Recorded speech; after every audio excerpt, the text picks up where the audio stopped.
Hello and welcome to Yes You Can DIY Digital Marketing by TTG. In this tutorial, I'm going to show you how to create a gravity form. So I'm starting here on my WordPress website on the dashboard. You want to click here and go to Forms. You do have a few options. You can click here on New Form, or you can click this button, Add New. Give your form a name. I'm going to call this one Cruise Giveaway. Click Create Form. And then it's really simple to drag and drop fields. When creating a form, consider what type of data you'd like to collect. For my cruise giveaway, I'd like to collect their names. Select single line text, drag and drop it. Click here on Untitled, and you'll notice it changes here on the right. Now you can update the field label to something that makes sense. In this case, first name.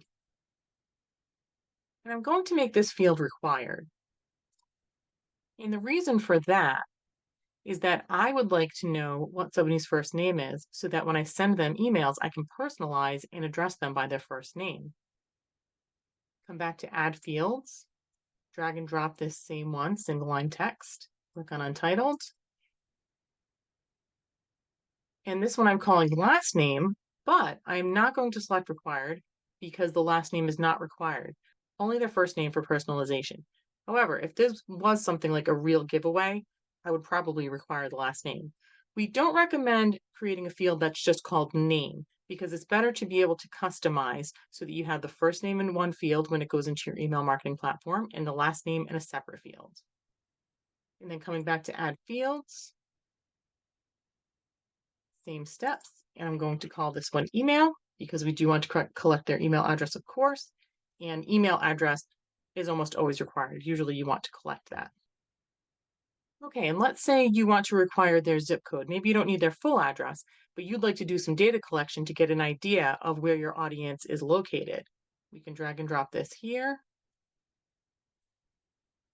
Rename this zip code. Coming back to add fields. Maybe you want to ask them a question where they check a checkbox. You drag this here. I'm just going to call this multiple choice. And then what you can do is you can click here on edit choices, and now you can change these.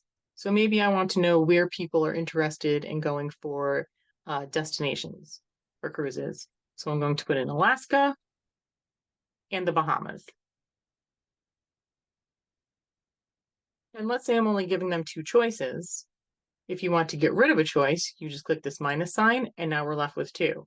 If you change your mind and decided you did want more, say you wanted four, you can hit the plus sign, hit another plus sign, and now you've got four. I will X those out, and then you can click the X here, and now you can see that you have multiple choice. You can also do a block of text, which is paragraph text. So you can see how this is bigger, like a typical message box. I'm going to delete that. You can do a drop down. Click on settings. You can click on edit choices, same way, except this time it will appear as a drop down as opposed to our multiple choice. Radio buttons, it's going to be the same thing, except you get radio buttons to choose from. Hidden fields we'll go over in a separate video. HTML is a little advanced, so we're not going to cover it in this basic video, but if you do know HTML, then you can use that block and enter HTML yourself. Section will give you a section break, and you'll see it here visually, and then you'll have the break on the other end. I'm going to delete that because I don't need that for this form. And then page is great if you want to have multiple pages for your forms. So kind of like when you're in a checkout, when you're purchasing something and it tells you how many pages you are going to go through the process, that's what this does. All right, so once you've decided all of the fields that you want, you can click on Save Form. And then you can also preview the form to see what it looks like. And so this will tell you, and it shows you which are required.